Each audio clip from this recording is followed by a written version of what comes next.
Cole Miller drove his black Mercedes slowly into the quiet New Jersey neighborhood, humming to himself after a business retreat in the Hamptons. The late afternoon sun reflected off the windshield, and the Manhattan skyline shimmered faintly in the distance. He felt untouchable, powerful, certain that everything in his life was still exactly where he had left it. His iPhone buzzed with messages from Lauren, his secret mistress, still teasing him about their weekend together. He smirked, tossed the phone aside, and stepped out of the car. But the moment he opened the front door, the air felt wrong. The house echoed. The living room, once filled with warm lights, soft blankets, and Grace's gentle touches, looked stripped down to bones. The couch was gone. The framed wedding photo was missing. Even the rug Grace loved had vanished. Cole blinked hard, thinking maybe he'd stepped into the wrong house. But no. There was the scratch on the wall from when he dropped his briefcase. There was the kitchen counter, where he used to leave his empty beer bottles. Just empty. He called out, "Grace, honey?" His voice bounced off bare walls. He walked deeper into the house, heart thumping louder with every step. The kitchen cabinet stood open, plates and glasses missing. The nursery upstairs, once painted a soft beige, was bare. Not a crib, not a blanket, not even the tiny shoes Grace bought for the baby. Then he froze. On the kitchen island sat a thin stack of envelopes. One of them bore his name. The others were addressed to his wife. But the top envelope had red letters stamped across it. Notice of default. Cole ripped it open, his hands trembling. It was from a private lender he had secretly borrowed from after losing money in a bad investment. The lender claimed he had failed to make recent payments and threatened legal action. But how did Grace get these? Why were they here? He grabbed his phone and dialed Grace. The call didn't even ring. It went straight to a robotic message. "This number is no longer in service." Panic crept up his spine. He stormed outside, nearly tripping over his own feet. Mrs. Halpern, the elderly neighbor, stood watering her plants. She looked at Cole with mild surprise. "Oh, you're back?" she said. "Your wife was here all weekend with movers. A handsome man in a suit helped her. They emptied the house in one day." She looked determined. Cole felt his blood turn cold. "Where did she go? Did she say anything?" Mrs. Halpern shook her head. "No, dear, but she left with purpose, like someone who finally made up her mind." Cole dropped his keys. His pulse roared in his ears. His pregnant wife didn't just leave, she erased herself, and she took everything he depended on. Suddenly, a chilling thought hit him. If Grace knew about the debts he'd hidden, she might know much more than he wanted her to. And if she knew the whole truth, she might never come back. Grace Miller used to believe that the first months of pregnancy would be the safest time of her life. She had imagined warm evenings in their suburban New Jersey home, soft music, gentle talks about baby names, the smell of chamomile tea drifting from the kitchen.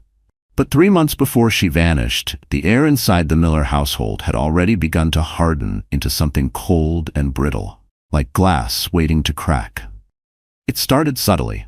Cole came home later than usual, smelling of cologne he didn't own. He had always been ambitious, but lately ambition had turned into obsession. He talked non-stop about getting promoted at the Midtown Manhattan office, about needing to look the part, about networking with the younger team members. Grace tried to be supportive. She rubbed her growing belly each night and whispered, "Your dad is working hard for us."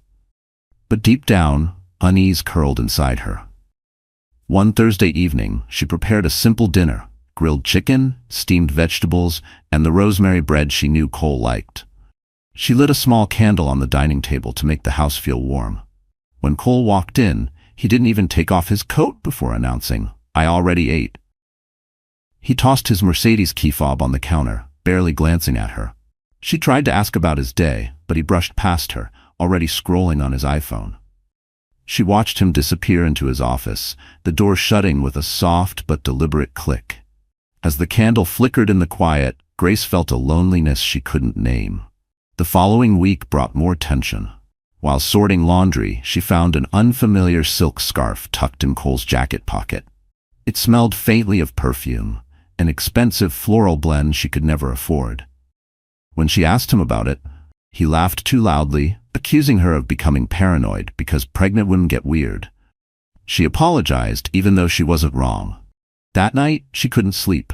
She lay awake in the dim light of the bedside lamp, one hand resting protectively over her stomach.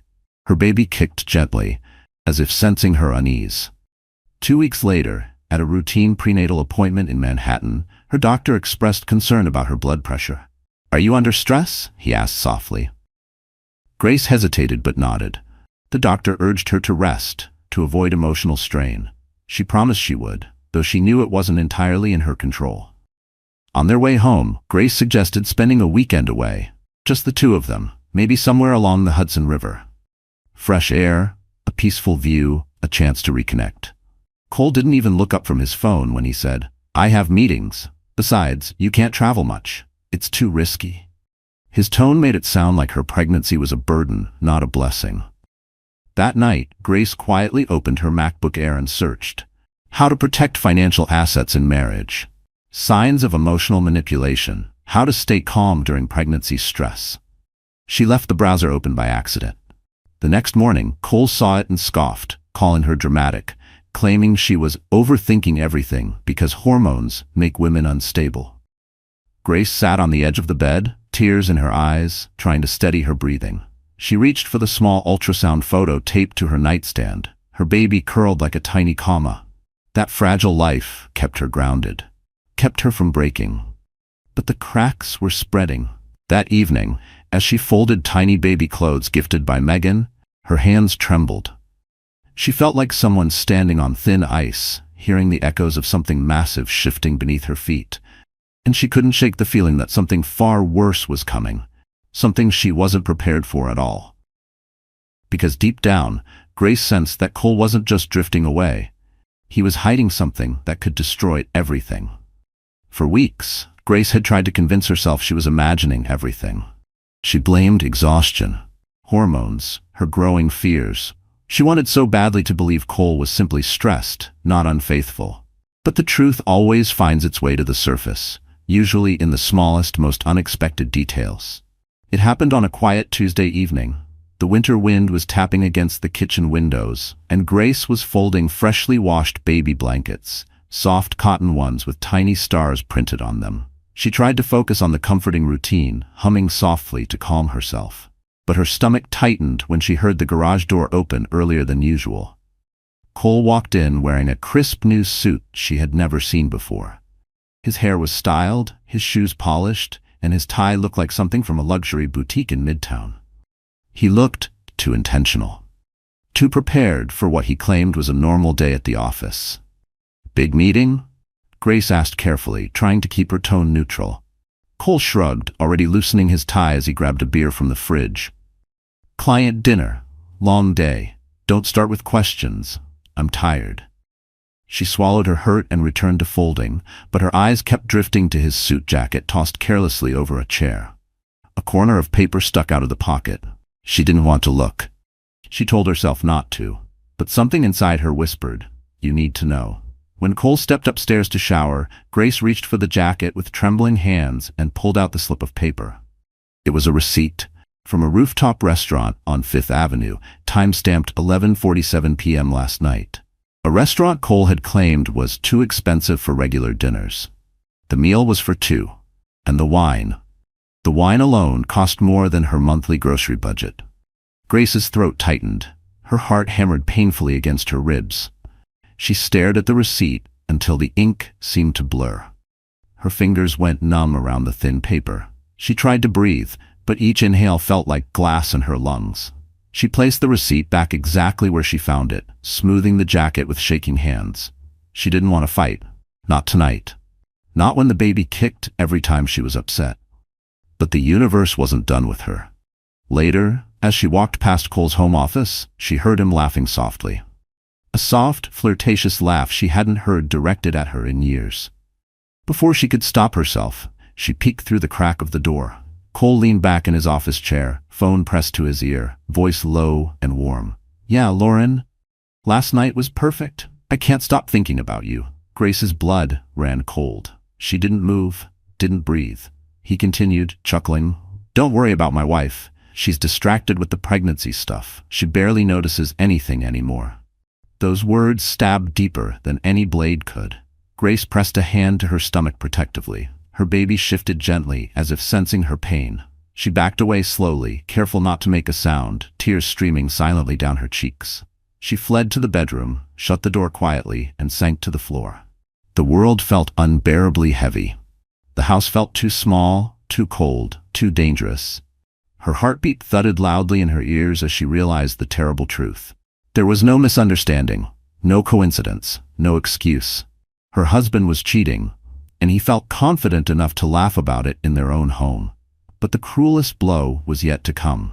Because when Grace checked her phone that night, she found a message request from an unknown number, containing a photo of Cole and a blonde woman wrapped in each other's arms beneath the Manhattan skyline. And the message underneath read, "He told me he'll leave you soon." Grace stared at the message for so long that the letters almost dissolved on her screen. Her hands trembled violently, forcing her to place the phone on the nightstand before she dropped it. She felt her pulse pounding in her neck, in her fingertips, in the swelling curve of her belly. She couldn't breathe, couldn't think. The room tilted for a moment, and she had to grip the edge of the bed to steady herself. She told herself not to open the photo. But she did. It was taken from a distance, but there was no doubt, none at all, about who the man in the picture was. Cole stood on a Manhattan rooftop bar, the city lights glittering behind him like 1,000 tiny witnesses. His arm was wrapped tightly around a blonde woman in a red dress, Lauren. They stood close, intimate, casual in their closeness, like this wasn't some secret affair, but a normal, open relationship. Lauren was laughing up at him. And Cole wasn't just smiling. He looked young again, carefree, alive in a way he never looked with Grace anymore. They looked like a couple in love.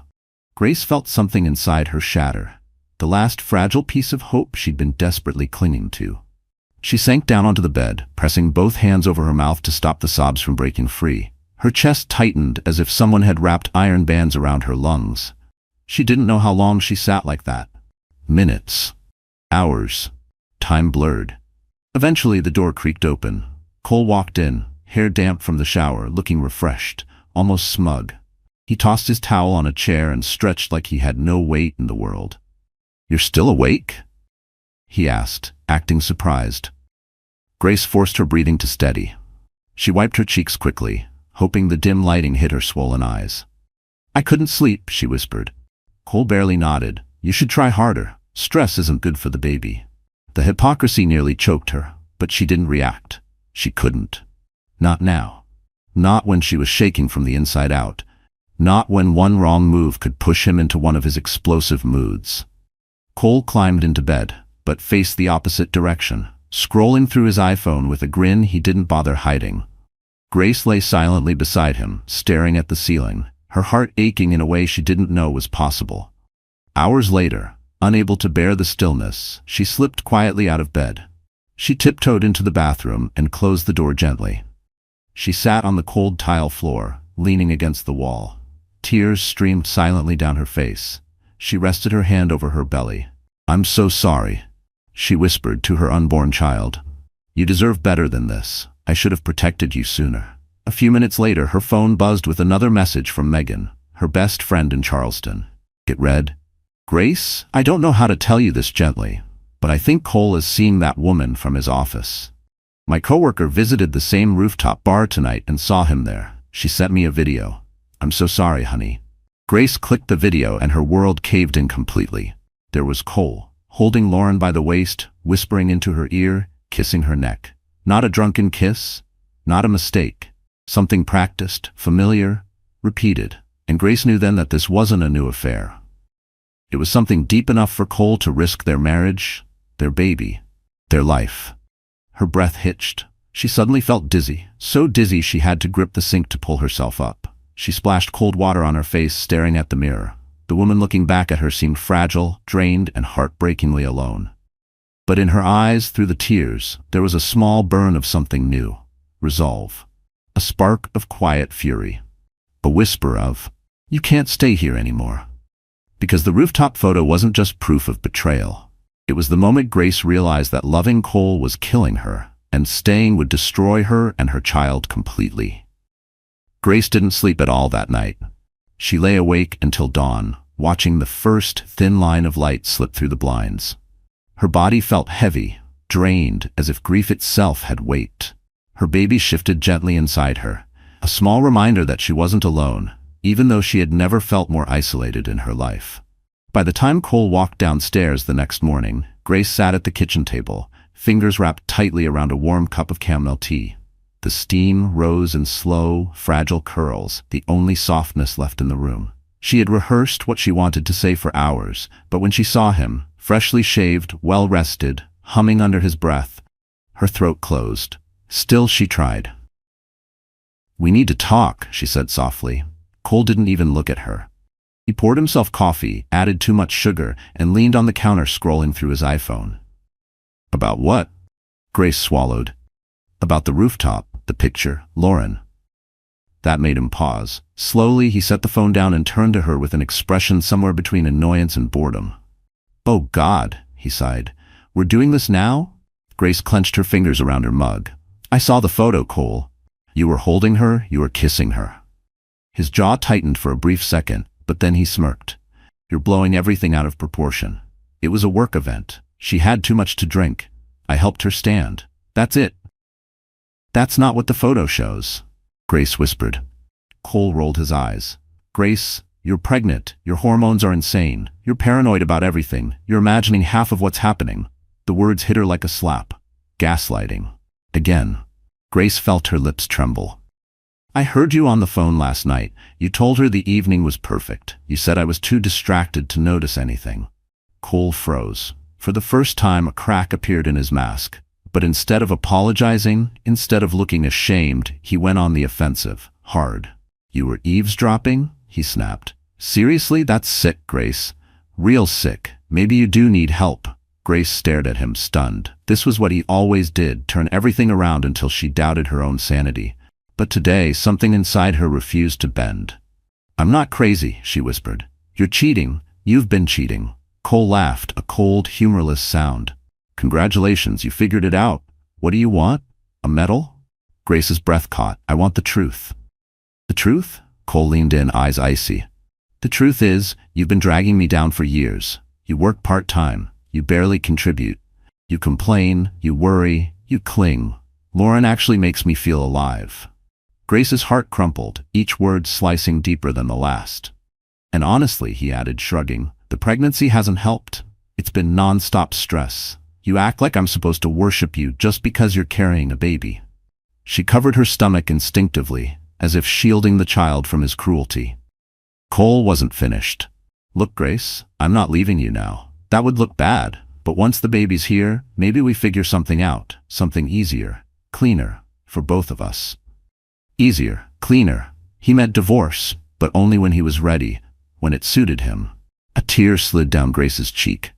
"You really don't love me anymore, do you?" Cole looked at her with chilling honesty. "I haven't loved you for a long time." Silence fell, thick, suffocating. Grace felt her chest tightening, her breath shortening. She gripped the table to steady herself. But Cole didn't notice, didn't care. He just grabbed his keys, checked his hair in the microwave door reflection, and headed to work like nothing had happened. Before leaving, he tossed one last dagger over his shoulder. "Try not to stress today. It's bad for the baby." The door shut, and Grace sat alone in the quiet kitchen, shaking violently, realizing something she had feared for months. She was married to a man who would rather destroy her than admit what he had done. Grace didn't remember how she got through the rest of that morning. She drifted around the house like a ghost, moving from room to room without purpose, her heart aching with every step. She kept hearing Cole's voice, "I haven't loved you for a long time," echoing inside her skull like a cruel whisper she couldn't escape. By noon, her head throbbed, her hands were shaking, and her baby shifted uneasily beneath her ribs. She tried to steady her breathing, but every inhale felt shallow, tight.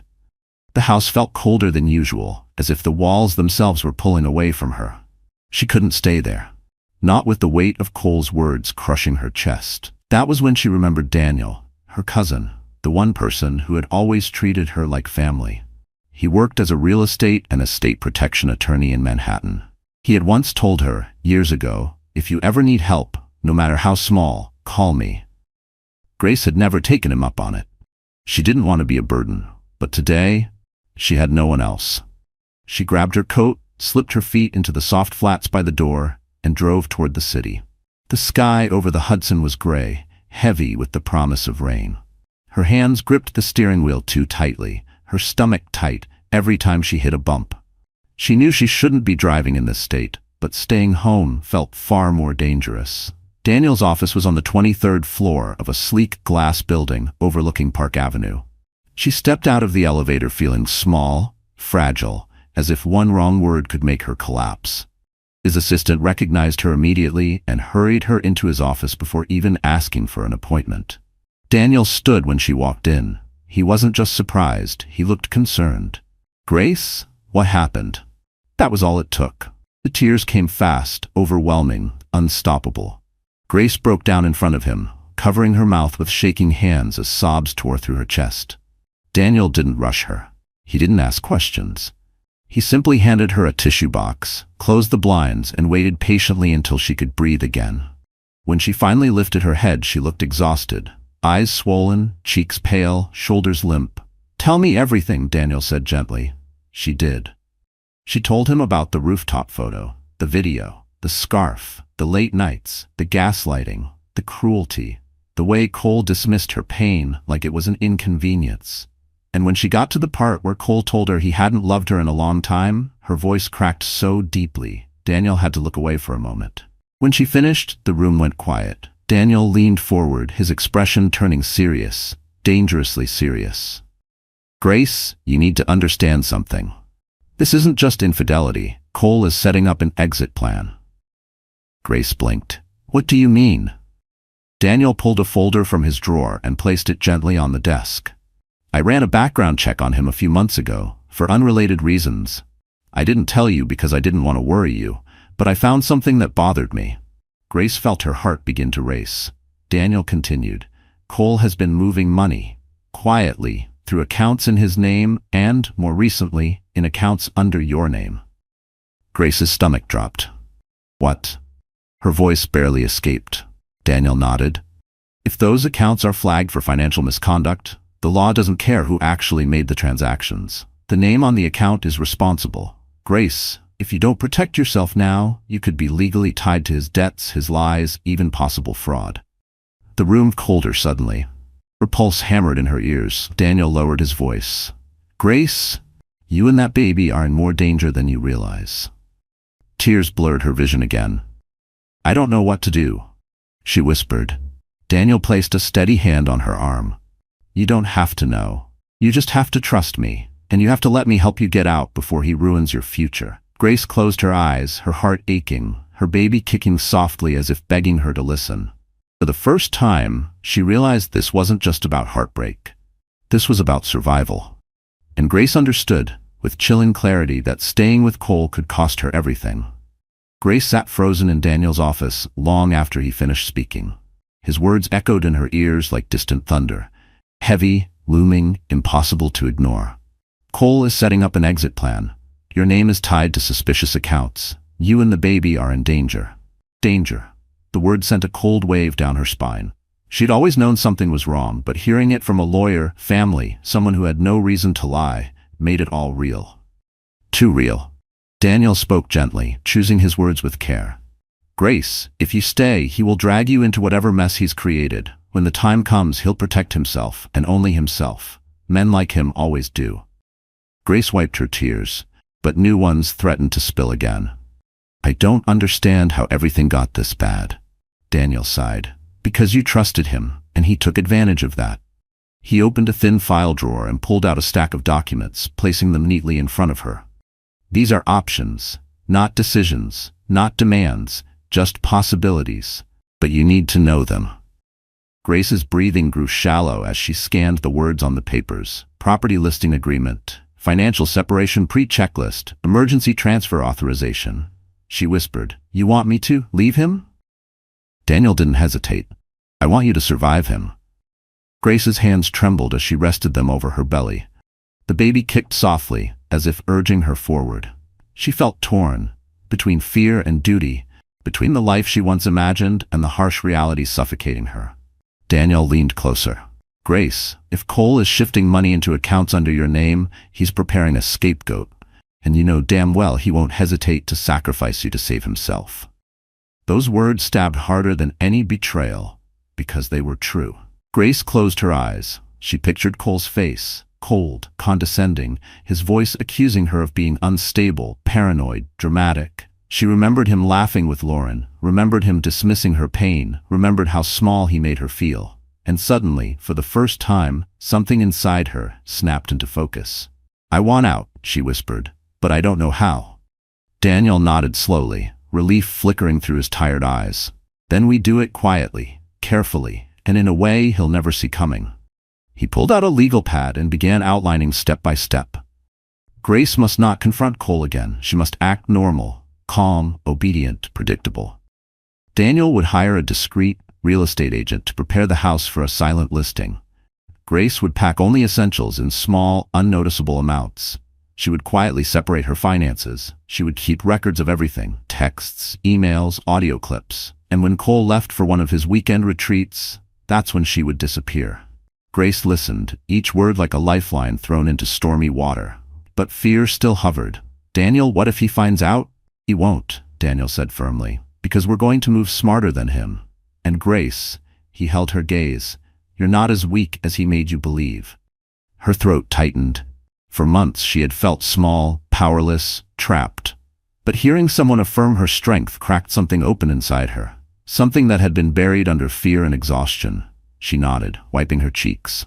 "Okay, tell me what to do first." Daniel exhaled, almost in relief. "Go home, rest, act normal. And when he leaves for work tomorrow, you start cataloging everything you own. The house is in your name, so legally you're safe. Emotionally, it'll hurt, but financially, you have more leverage than he does." Grace blinked. "He always made me feel like the burden." Daniel shook his head. That was part of his control. As Grace stood to leave, Daniel handed her a small black folder. "This is your insurance. Don't open it unless you need to. And Grace, call me if anything feels off, even a little." She nodded again, her heart pounding as she stepped into the hallway, clutching the folder like a shield. For the first time in months, she felt a flicker of empowerment. A quiet fire in her chest, small but growing. As she stepped out onto Park Avenue, the wind was colder than before. But inside her, something warm was awakening. Because for the first time, Grace wasn't just surviving, she was planning her way out. The following week crawled by with a suffocating slowness. Grace moved through the house with careful, deliberate motions, quiet, steady, harmless. She made breakfast for Cole. She folded his shirts. She smiled when he walked past her, even when the edges of her smile trembled. She pretended nothing had changed. Because Daniel was right. If Cole sensed even a flicker of resistance, he would clamp down harder than ever. On Friday morning, everything clicked into place. Cole came downstairs wearing a fitted black sweater, smelling like a cologne Grace had never seen before. He was in an unusually good mood, the kind he only had when he was planning something selfish. He drummed his fingers on the kitchen counter and grabbed his keys. "I'll be gone all weekend," he said casually. "Team-building retreat. Long one. Don't call unless it's an emergency." Grace nodded gently. "I'll be fine," he smirked. "Yeah, you always say that." Then he left, just like that. No goodbye kiss, no glance back. The door closed behind him with a soft thud that felt like liberation disguised as routine. Grace waited. 10 minutes, 20, 30. She stayed completely still, listening to the silence of the house, waiting to make sure he wasn't coming back to grab something he forgot. When she finally stepped toward the window and saw the Mercedes drifting down the street, turning toward the main road, her lungs expanded for the first time in weeks. He was gone. And she had 72 hours. She grabbed her phone. "Daniel," she whispered, "it's time." He arrived in less than 40 minutes, wearing a gray jacket, carrying several folded cardboard boxes and a black leather folder. "We move fast," he said. "If he's at the Hamptons, he won't check in for hours. That gives us the window we need." Grace's palms were sweating, her stomach tightened as her baby kicked under her ribs, reacting to the tension. "I'm scared." Daniel placed a steadying hand on her shoulder. "Fear keeps you alert, but it doesn't control you anymore. Let's start." They began in the nursery. That was the hardest room. Grace's breath hitched as she folded tiny onesies, the ones she had spent weeks choosing with trembling excitement. Daniel noticed her shaking hands and gently took over, packing each item like it was something fragile and sacred. "You're doing the right thing," he reminded her softly. She nodded, even when her heart ached. Next, they moved to the bedroom. Grace gathered only what she needed: 3 changes of clothes, her prenatal vitamins, her old iPhone charger, and a small journal she kept hidden under the bed. She left behind the wedding album. She couldn't bear to bring it. Then came the important part: documents, financial statements, passwords, and the small black folder Daniel had given her earlier. When she opened it this time, she found printed screenshots, proof of Cole's fake accounts, transfers, late-night emails with Lauren, even messages suggesting he intended to restructure finances once the baby arrived. Her knees wobbled. He was really going to ruin me. Daniel's jaw tightened, which is why we don't give him the chance. By late afternoon, the house looked strangely hollow, not empty, but no longer a home. As they paused to breathe, Grace glanced out the window. Across the street, Mrs. Halpern watched from her porch, her expression worried. Grace lifted a hand in a quiet wave. The older woman smiled sadly, as if she already knew this goodbye was permanent. By evening, the real estate agent arrived, a discreet woman Daniel trusted. She walked through the house, assessing everything efficiently. "If we drop the price slightly," she said, "I can get this listed tonight, and with the market right now, it could be under contract by morning." Grace nodded, voice trembling. "Do it."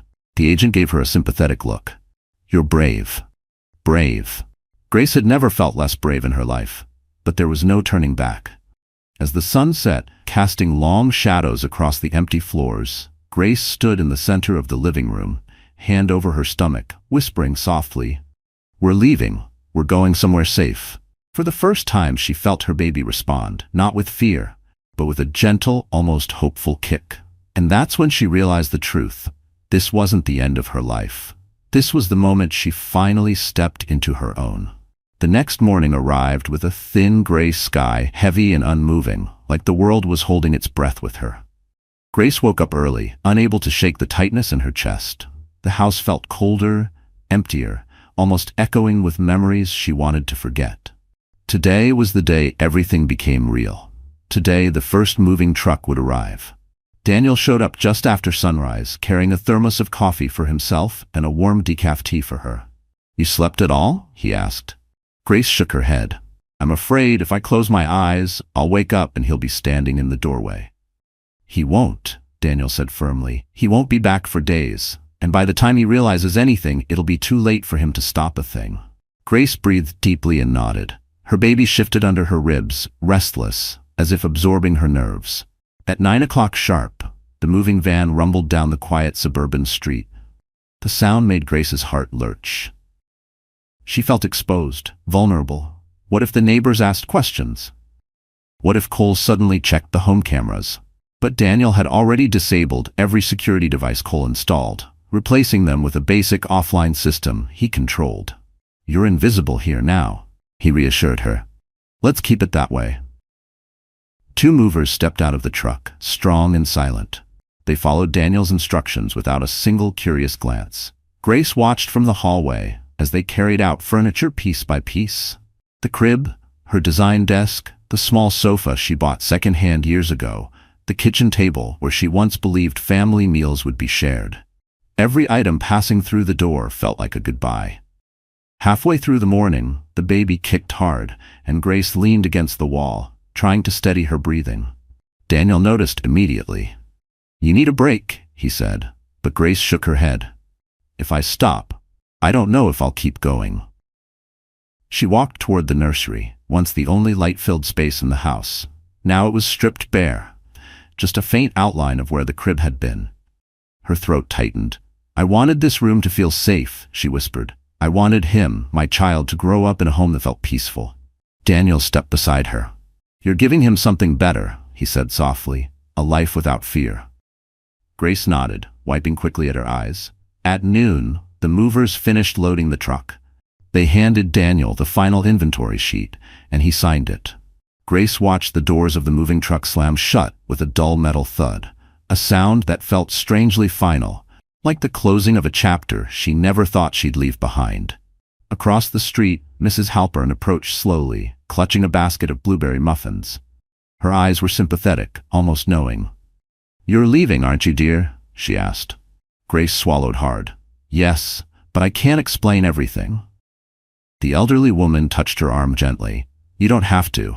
I've seen enough in life to recognize when a woman is running for her safety." Grace's lips trembled. "Will you?" Her voice cracked. "Will you tell him nothing?" Mrs. Halpern straightened her posture, suddenly fierce. "I'll tell him I didn't see a thing." Grace felt warmth spread in her chest, a small, unexpected gift in the middle of chaos. By late afternoon, the house was nearly empty. Only boxes of documents, a few bags of clothes, and her laptop remained.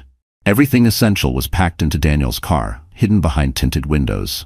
Grace lingered in the doorway one last time. The house felt dead now.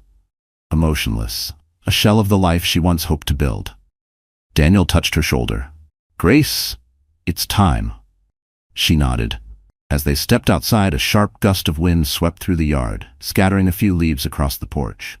It felt like the world exhaling, clearing, shifting, urging her forward. And in that moment, Grace realized something with startling clarity. She wasn't running away from her life. She was running toward a future she finally chose for herself. Grace had barely slept the night before, but she forced herself out of bed early. Today wasn't just another day of packing or planning. Today she had a prenatal appointment in Manhattan. One she couldn't miss. Her body felt heavier than usual, her breath shorter, her steps slower. The stress of the past week clung to her like thick fog, tightening around her ribs. Daniel insisted on driving her. "No arguments," he said as he opened the passenger door. "You're not going alone." Grace didn't fight him. She didn't have the strength to. The drive into Manhattan was quiet, except for the hum of traffic and the soft clicking of the turn signal.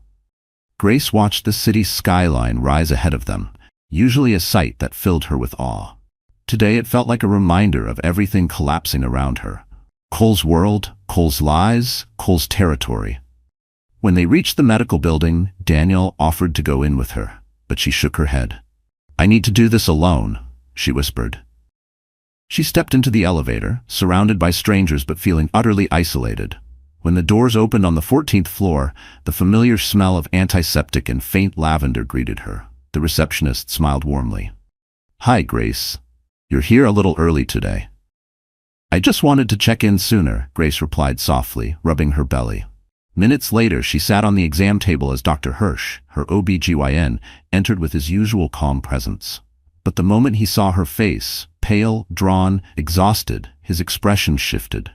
"Grace," he said gently, "you look unwell. Tell me what's going on." She tried to shrug it off. "Just stress. A lot happening at home."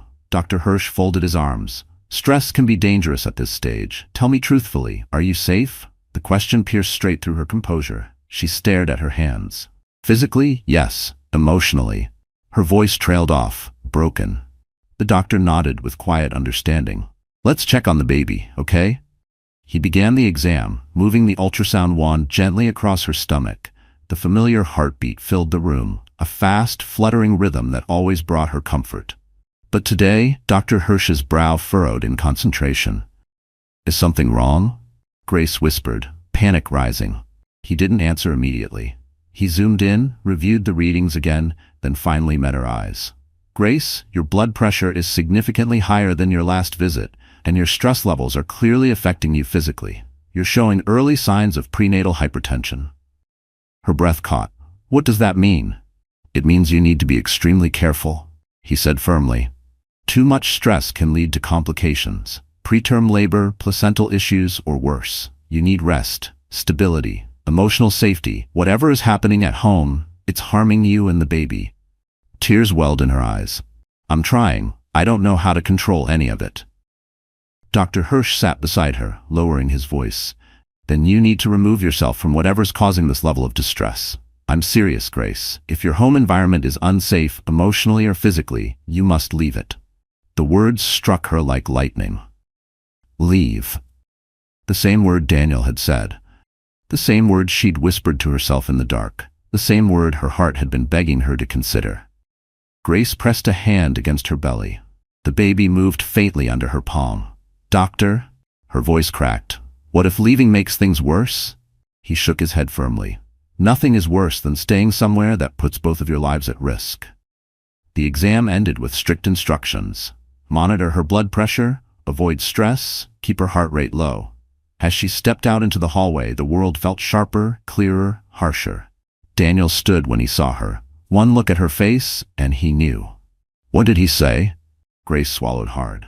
He said, "If I stay in that house, I might not make it through this pregnancy."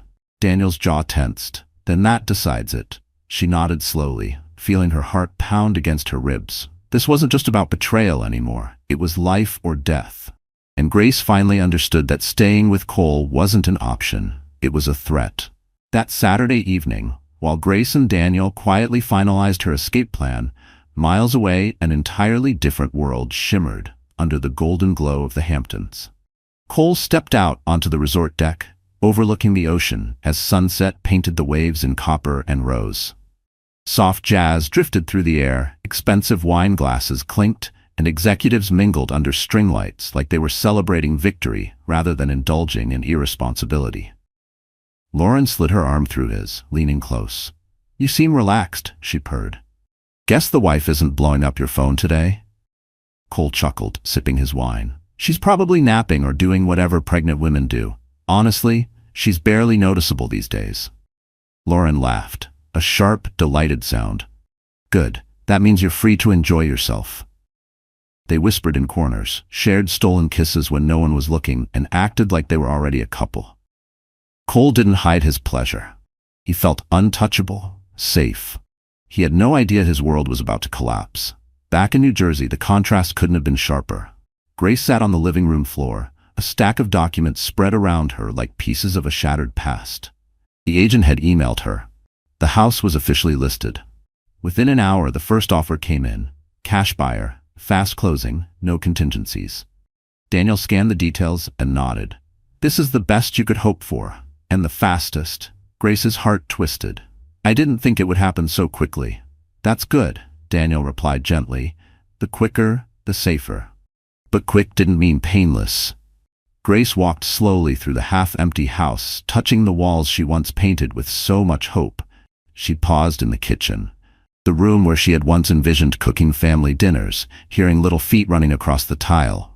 Now it felt cold, lifeless, soulless. She could almost hear the echoes of arguments, the clipped tone in Cole's voice, the silences that grew longer each month. Her chest tightened. She leaned on the counter, rubbing the ache beneath her ribs. "Grace," Daniel called from the hallway. She wiped her face quickly. "I'm okay." But she wasn't. She was unraveling from the inside out. Still, she kept moving. As night fell, the wind rattled the windows. A storm had begun to brew outside, fitting considering the storm brewing inside her life. Daniel helped her pack the remaining essentials into his Toyota's trunk: clothes, documents, her MacBook, and a few small keepsakes she couldn't abandon. The baby kicked again, harder than usual. Grace whispered, "We're almost free." At the same moment, across the state line, Cole raised a glass of champagne. "To a new beginning," he toasted to Lauren. She giggled and clinked her glass against his. "To us." To us. The irony was almost cinematic. Back home, Grace and Daniel sat at the dining table going over paperwork when a sudden alert pinged on Grace's phone. The offer was updated. The buyer was increasing the price slightly in exchange for immediate acceptance. A tear slipped down Grace's cheek. Not from sadness, but from the emotional weight of the moment. This was real. This was happening. She was selling the home she once thought would be her forever place. To save her life and her child's. Daniel squeezed her hand. "Sign it." With shaking fingers, she picked up the Mont Blanc pen he lent her and signed her name. The stroke of ink felt like severing a chain she had lived with for years. In the Hamptons, Cole was laughing, oblivious. In New Jersey, Grace was taking the final steps toward freedom. As she handed the signed documents back to Daniel, a quiet certainty settled in her chest, painful, bittersweet, but solid. Tonight marked the exact moment their two worlds split forever, and only one of them had any idea what tomorrow would bring. Sunday evening settled over New Jersey with a heavy quiet, the kind that makes every sound feel sharper. Grace sat on the edge of the empty living room floor, her back against the wall, hands resting over her belly. The house echoed with the hollow stillness of a place no longer lived in. Tomorrow morning, she would be gone. But life had one more cruel blow waiting for her. Her phone buzzed. The screen displayed, "Incoming FaceTime, Cole." Every instinct told her not to answer, but fear made her swipe across the screen anyway. Fear that something might have happened. Fear that he somehow knew. The call connected. Cole's face appeared flushed, slightly sunburned, his hair messy from the ocean wind. He was holding a champagne bottle, clearly intoxicated. Behind him, the warm glow of a luxury suite in the Hamptons gleamed, and the outline of a woman's silhouette passed behind him. "Lauren?" Grace's heart clenched so tightly she had to force herself to breathe. "Grace," Cole slurred, smiling far too wide. "Look at you, sitting at home all lonely while I'm out here making deals." She stayed silent. Cole leaned back in his chair, turning the camera slightly. That was when Grace saw it.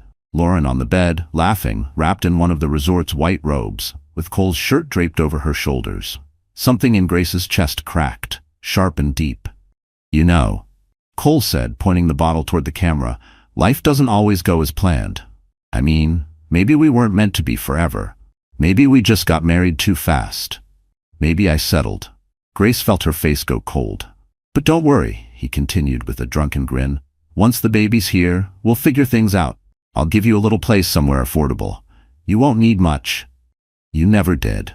Grace's throat tightened. "Cole, please stop." But he didn't. He turned the camera fully toward Lauren, who rolled her eyes and asked loudly, "Is she still there? Seriously?" Cole laughed. "Yeah, she's still here. Poor thing, she's so dramatic lately. Hormones make women crazy, you know?" Lauren smirked at the screen. "Tell her hi. Or don't. She looks tired." Grace felt her heartbeat in her skull. She wanted to hang up. She wanted to scream, but her body locked in place.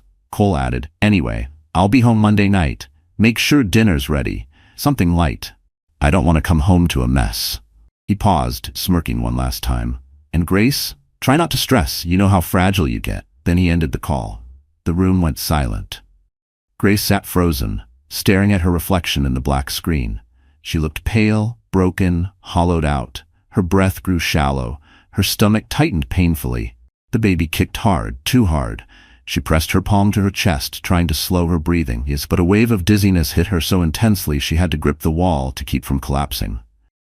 Daniel found her minutes later, trembling, tears silently streaming down her face. "What happened?" he asked, voice sharp with worry. Grace handed him the phone. "He called. He wanted to humiliate me." Her voice cracked. "He wanted me to see her." Daniel's jaw tightened, fury flashing across his features.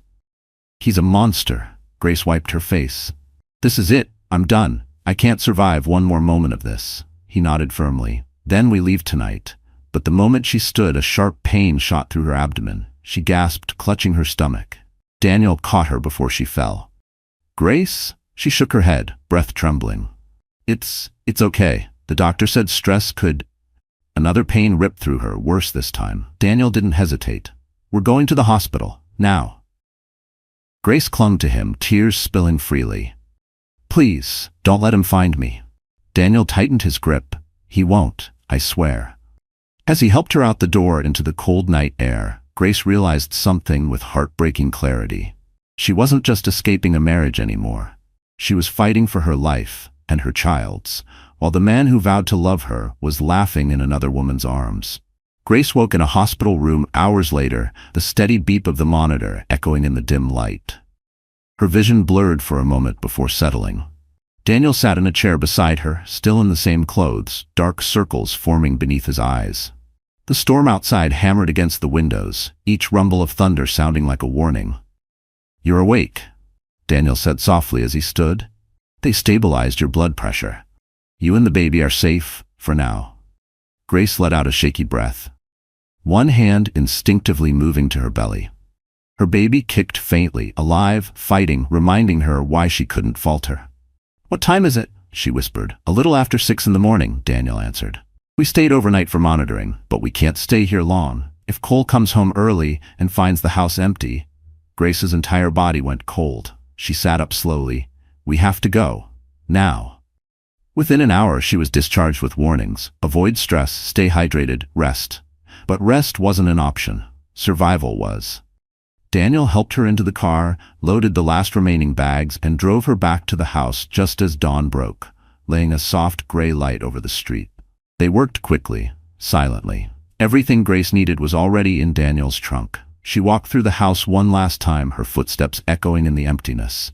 The nursery was gone, the living room stripped, the kitchen bare, only shadows remained. She reached the front door and paused, staring at the staircase, remembering the nights she cried into her hands, the mornings she forced a smile, the dreams she once had for this place. She exhaled shakily. "It's not home anymore," she whispered. Daniel nodded. "Because you're not meant to suffer here anymore." They stepped out, locked the door behind them, and walked toward Daniel's car. Grace didn't look back again. What she didn't see, what she couldn't see, was Mrs. Halpern peeking through her curtains, tears in her eyes. She watched as Grace slipped quietly into the car and disappeared down the street, swallowed by the storm. Minutes later, another car rolled into the driveway.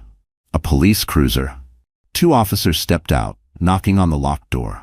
They glanced around at the empty porch, the cardboard boxes stacked near the curb, the for sale sign the realtor placed overnight.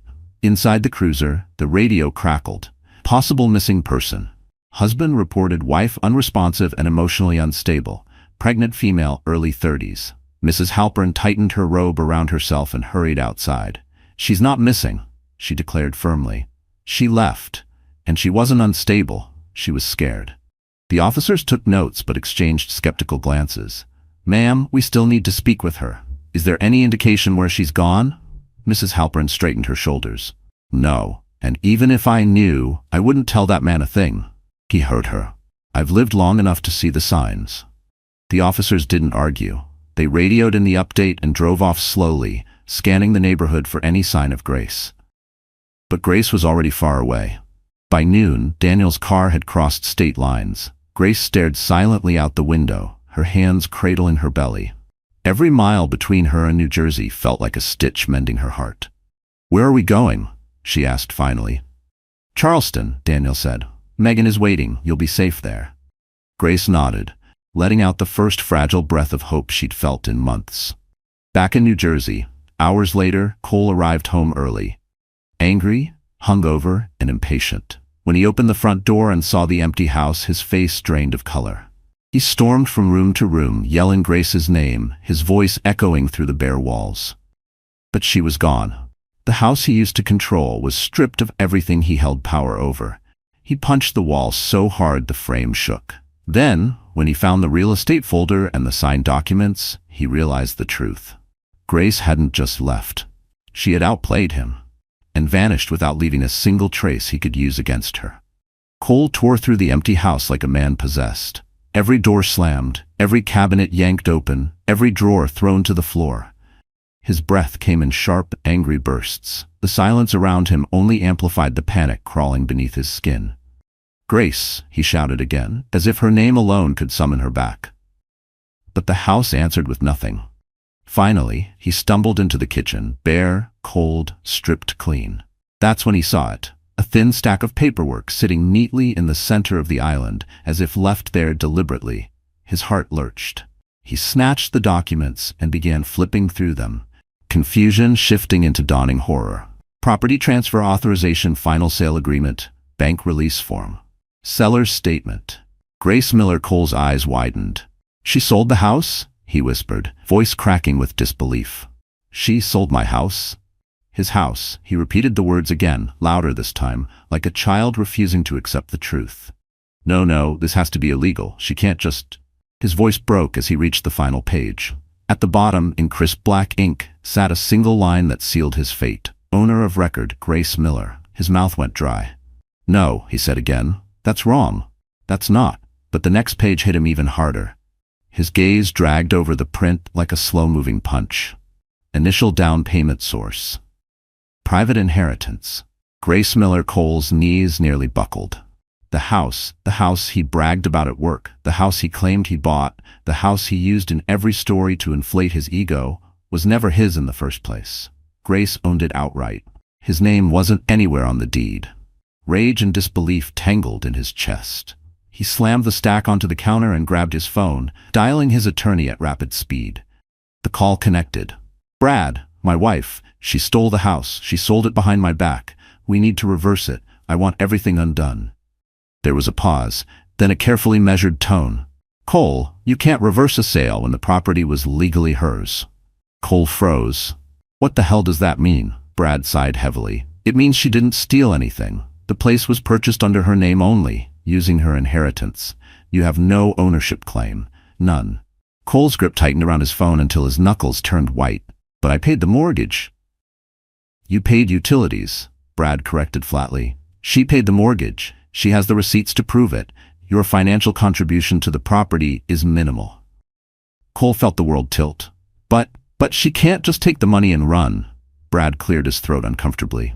Legally, she can. Cole's mouth opened and closed uselessly.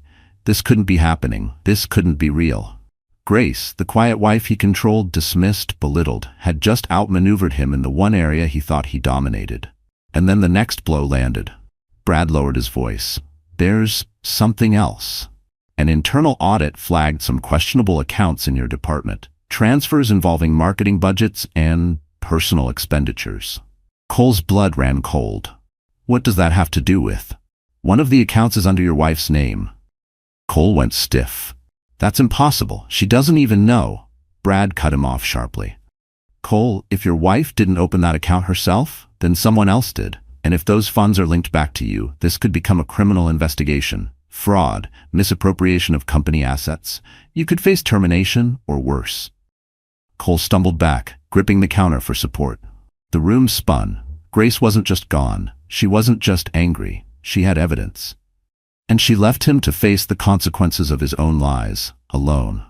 The call ended with Brad promising to look into damage control, but Cole barely heard the words. His chest tightened. Sweat gathered on his forehead. For the first time in his life, he felt something unfamiliar. Fear. Real. Gut-deep fear. As the storm thundered outside, Cole realized something terrifying. Grace hadn't merely escaped him. She had dismantled the entire foundation of the life he built.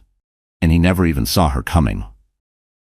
Charleston greeted Grace with warm air and the soft rustle of palm trees, so starkly different from the cold, empty New Jersey house she'd fled only hours earlier. Daniel drove her through quiet, historic streets until they reached a small brick building near the waterfront. The bottom floor was a cozy bookshop with tall windows and string lights glowing gently inside. A wooden sign read, Harbor and Hearth Books. Megan burst out the door before the car even parked. Grace, she cried, running toward her. Her arms wrapped around Grace with the kind of hug only lifelong friends can give, tight, grounding, full of unspoken understanding. Grace's breath hitched. I'm so glad you're here. Megan cupped her cheeks. You're safe now. You hear me? Safe. Daniel helped Grace out of the car and carried the bags up the narrow staircase beside the shop. At the top was a small but charming apartment, exposed brick, warm lighting, a tiny balcony with a view of the slow-moving river. It wasn't luxury. It wasn't large. But the moment Grace stepped inside, she felt something she hadn't felt in months. Peace. She ran her fingers along the windowsill, taking in the soft glow of the room. It's beautiful, she whispered. It's yours as long as you need it, Megan said. No rent, no questions, just rest. Grace swallowed hard. She wasn't used to kindness anymore. It made her knees weak. As Daniel unpacked boxes, someone knocked gently on the open door. Grace turned and saw a tall man in a navy flannel shirt, a bit of stubble on his jaw, dark hair tucked loosely behind one ear. His eyes, a warm, steady brown, met hers with quiet gentleness. Hi, he said, offering a shy smile. I'm Evan. I own the bookshop downstairs. I heard we had a new upstairs neighbor. Grace forced a small smile. Hi, I'm Grace. Welcome, Evan said softly. If you need anything at all, I'm just downstairs. Noise, groceries, help carrying things, don't hesitate. She nodded, surprised at how comforting his voice sounded. Calm, warm, safe in a way she hadn't expected from a stranger. Daniel came over and shook his hand. Thanks for letting her stay here. Evan shrugged modestly. Everyone needs a place to land sometimes. Grace felt her chest tighten, not with fear this time, but with an unfamiliar softness. A reminder that the world still had decent people in it. After Evan left, Megan made tea while Grace sat on the couch, cradling her belly. The baby kicked gently, like approving the quiet around them. Grace exhaled slowly. I don't know how to start over. You don't need to, Megan said. You just start breathing again. The rest will come. Daniel added, I'll handle everything in New Jersey. Cole will try to look for you, but legally, he can't touch you right now. And financially, you're on solid ground. The house sale went through. Funds are secured in your name alone. Grace blinked back tears. Thank you, both of you. As night settled in, Megan headed downstairs to close the bookshop, and Daniel left to check into a nearby hotel. Grace stood on the small balcony, breathing in the scent of salt water and magnolia trees. Quiet, warm air brushed her skin. The city hummed softly with life. For the first time since discovering Cole's betrayal, Grace didn't feel hunted. She felt hidden, protected, alive. She turned toward the glow coming from the bookstore window below. Inside, Evan stacked books gently, humming to himself as he worked. The sight, simple, gentle, normal, made something tighten sweetly in her chest. She didn't know him. She wasn't ready for anything. But the feeling of safety radiating from that little shop, it soothed her. She whispered to her unborn child, We're going to be okay, I promise. And though she didn't know it yet, the quiet life above the bookshop wasn't just a hiding place. It was the beginning of a new chapter. One she never imagined she'd have the strength to write. While Grace found fragile calm in Charleston, Cole's life in Manhattan began to unwind at terrifying speed. It started on Monday morning when he returned to the Midtown office expecting a normal workday. He walked briskly into the sleek glass building, adjusting his tie, confident he could charm his way through anything, as he always had. But something felt wrong the moment he stepped out of the elevator. People were whispering. Eyes slid toward him, then away just as quickly. Conversations paused when he walked by. He caught snippets. Is it true? HR meeting? Lauren? Audit? Cole's stomach tightened. He forced a cocky smirk and entered his office, only to find 2 envelopes waiting on his desk. One white, one red. The red one made his pulse spike. Before he could open it, his phone buzzed. From HR.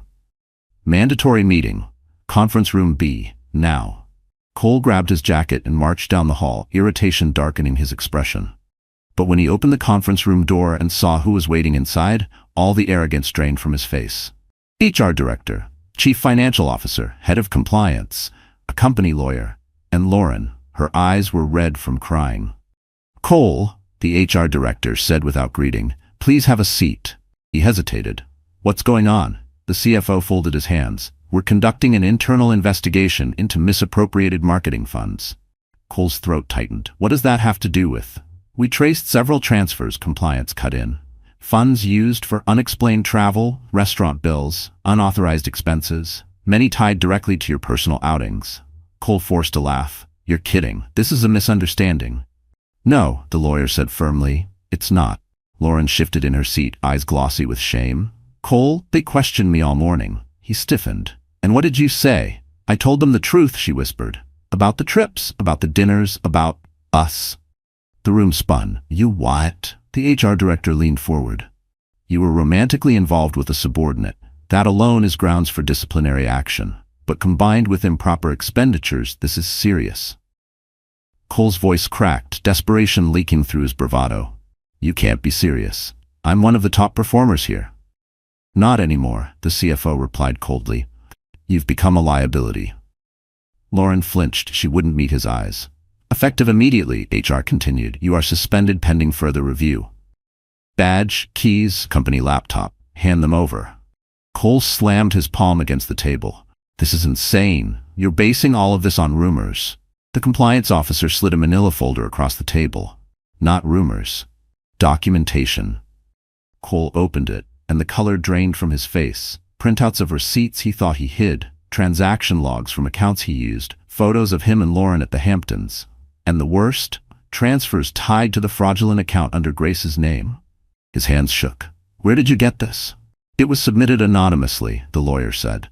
Grace, it had to be Grace. His voice cracked. You don't understand. My wife, she's unstable. She must be trying to set me up. She ran away. Lauren looked up sharply. She what? Cole realized his mistake too late. HR exchanged looks like a puzzle piece had just fallen into place. The CFO's voice chilled. Your wife left because she feared you. That's not, she's hormonal, Cole stammered. Lauren pushed back her chair.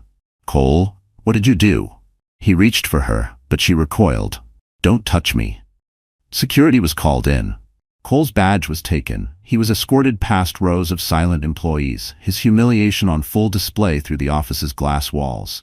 Every reflective surface mirrored a man losing everything he once believed he controlled. Outside, the skyscrapers of Park Avenue loomed tall and indifferent. Cole leaned against a column, chest heaving, panic crawling up his throat. His world wasn't slipping through his fingers. It was collapsing, fast, brutal, unavoidable.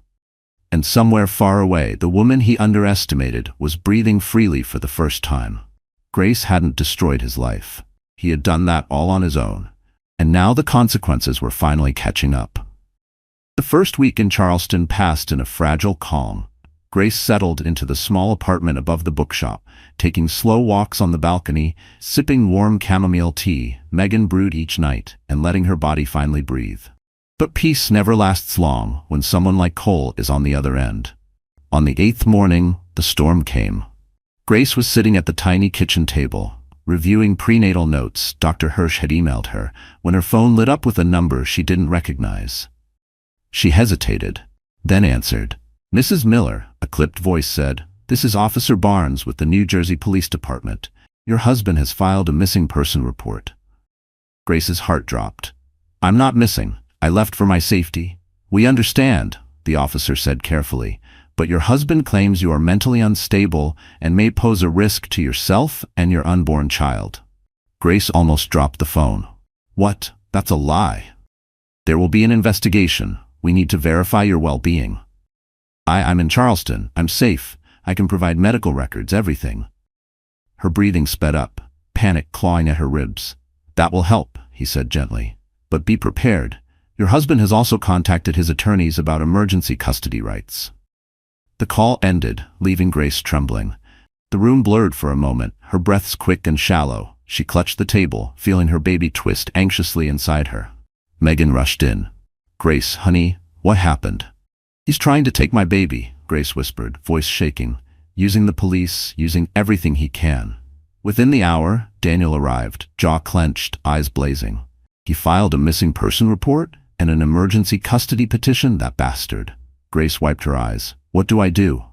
"You fight," Daniel said, dropping a thick folder onto the table. "And fortunately, you're not fighting alone." He opened the folder, revealing documents, screenshots of Cole's emails, photos of transfers from the fraudulent account, receipts from luxury outings, HR reports. Daniel had discreetly collected after speaking with his own legal contacts in New York. "Cole's reputation is falling apart," Daniel said. "Now we turn that into evidence."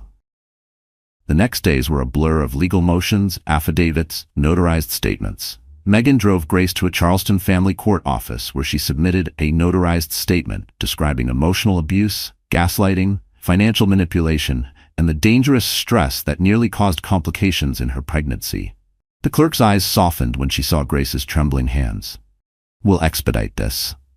That afternoon, Grace attended an online emergency hearing. She wore a soft sweater, her hair pulled back, eyes tired but steady. On the split screen, Cole appeared in a crisp shirt, trying to look composed. But his eyes were wild, the skin under them bruised with exhaustion. "Your Honor," Cole began dramatically, "my wife is unstable. She fled without medication, without support, putting our unborn child at risk." Daniel cut in sharply. "We have medical records from Dr. Hirsch proving the opposite, and hospital documentation showing Grace was admitted due to stress caused by her husband's emotional abuse." Cole's face strained. The judge scrolled silently through the documents. Daniel continued. "We also have evidence that Mistress Miller engaged in an inappropriate relationship with a subordinate at his company, resulting in his suspension, and misappropriated funds using accounts under Grace's name." Cole slammed his fist on his desk. "She's lying. All of it." The judge raised a hand. "Enough." Cole froze. After a long pause, the judge spoke with calm finality. "Mr. Miller, based on the evidence provided and your wife's medical condition, Grace Miller will retain temporary full custody. You will have no visitation rights until a psychological evaluation is completed. Additionally, your missing person claim is dismissed." Grace's breath caught. Cole's eyes filled with panic. "You can't do this to me." "Mr. Miller," the judge said coldly, "you did it to yourself." The screen went dark as the hearing ended. Grace burst into tears, not from fear, but from the first touch of relief she'd felt in months. Megan wrapped her arms around her, and Daniel placed a reassuring hand on her shoulder. "It's not over," Daniel said gently. "But today, you won." Grace pressed a hand to her belly, whispering to her child, "We're safe, you're safe." Because for the first time the law had seen the truth, and Cole realized he wasn't just losing control, he was losing the war he started. The days after the emergency hearing should have brought peace, but instead the world around Grace grew heavier. Her sleep became shallow, broken by flashes of fear, visions of Cole pounding on doors, of police knocking at midnight, of losing her baby because her heart couldn't handle the stress. Megan tried to distract her with gentle routines: afternoon tea on the balcony, slow walks, quiet evenings surrounded by the calming smell of old paper drifting up from the bookshop below. And for a while, Grace felt her body easing, her breath deepening.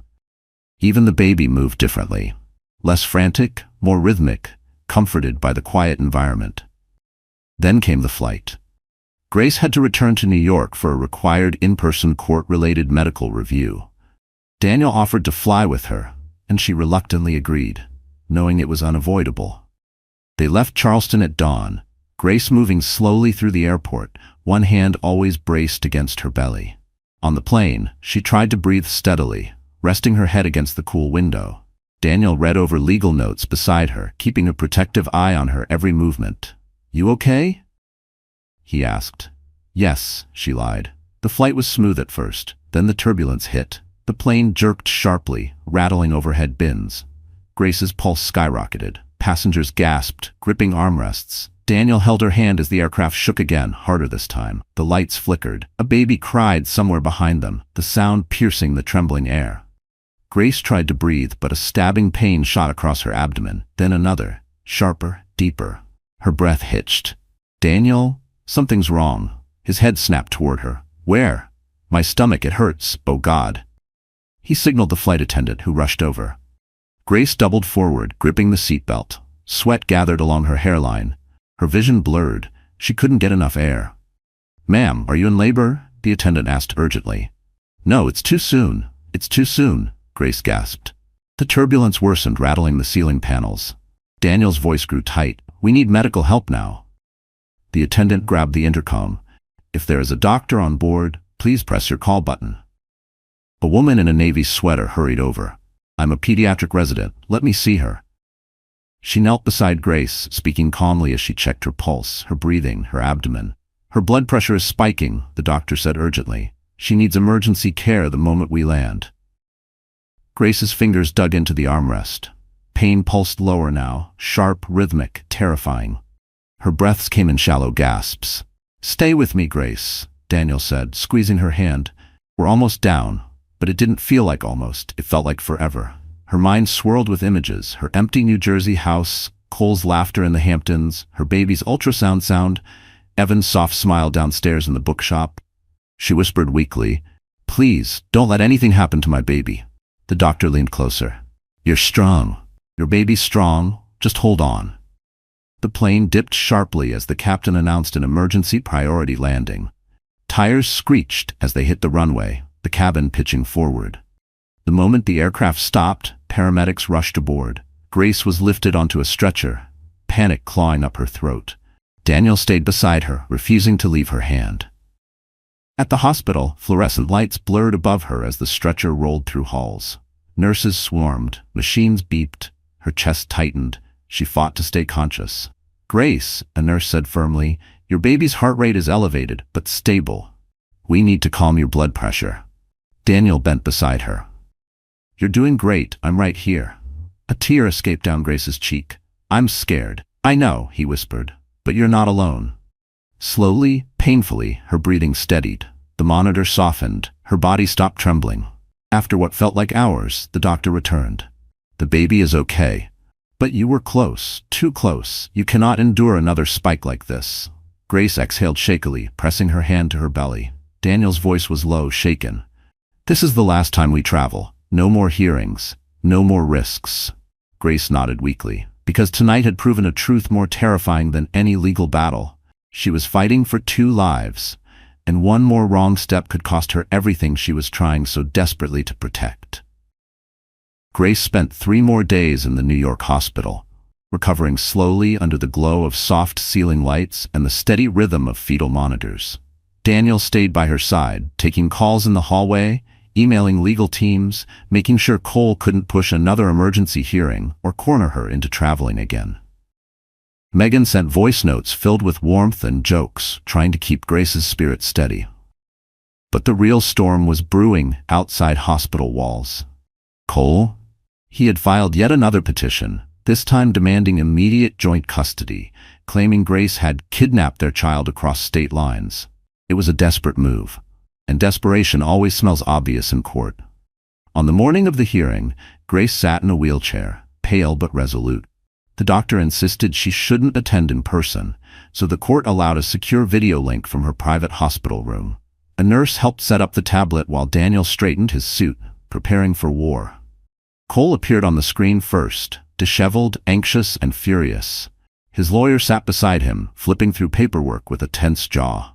Cole attempted composure, but his eyes were wild. He looked like a man suffocating in his own decisions. Grace swallowed hard. Even through a screen, being near him made her pulse spike. Judge Holloway entered the virtual courtroom, stern and calm. "We are here to review custody, financial obligations, and allegations from both sides. Mr. Miller, your petition is first." Cole leaned forward. "Your Honor, my wife has withheld my child from me. She fled the state without notifying me and—" Daniel interrupted with precision. "Your Honor, we have medical documentation proving Grace fled due to emotional abuse, manipulation, and significant health risks caused by Mr. Miller's behavior." Grace's nurse handed Daniel the doctor's notes. He slipped them into view for the judge. Judge Holloway adjusted her glasses. "Mr. Miller, these reports state your wife's life was at risk due to stress. And further, there are police notes confirming you filed a false missing person report." Cole's cheeks flushed. "She was missing." "No," the judge said sharply. "She left. For her safety. And yours is not the first case where a controlling spouse used false reports to regain power." Cole opened his mouth, but Daniel spoke again. "We also have evidence of Mr. Miller's financial misconduct."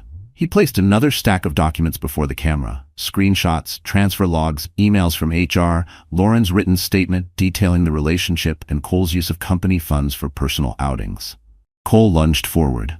"That's not real. She lied because she's bitter." Daniel raised a brow.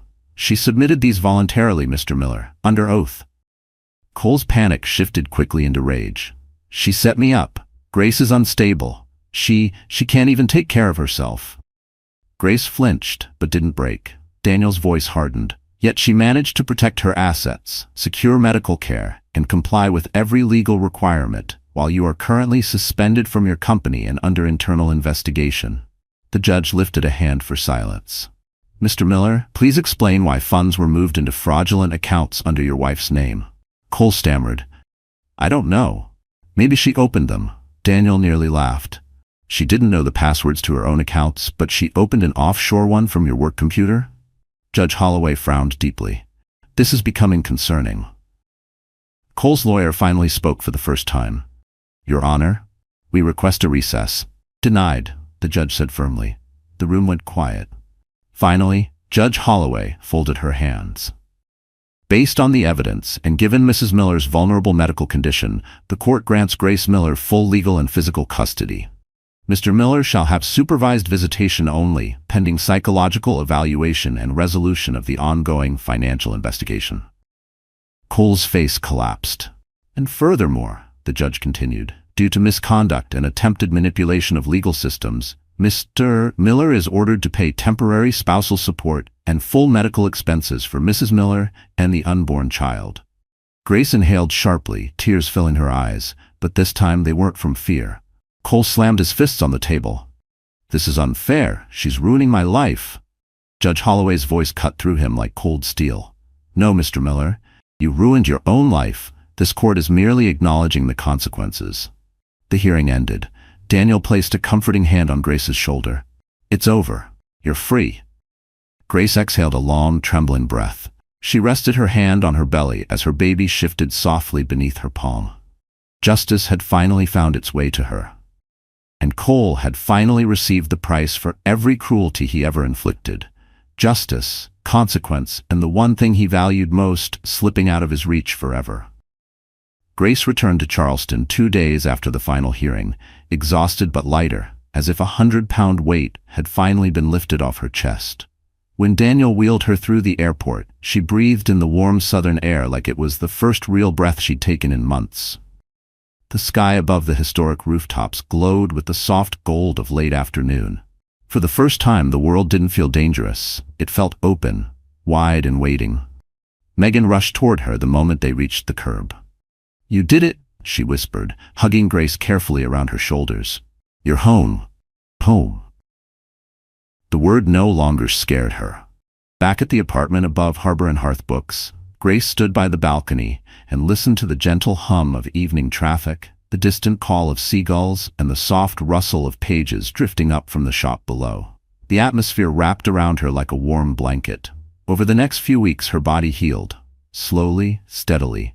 Her blood pressure stabilized. The baby's heartbeat grew stronger, steadier. She slept through the night for the first time in months, waking without panic clawing at her throat.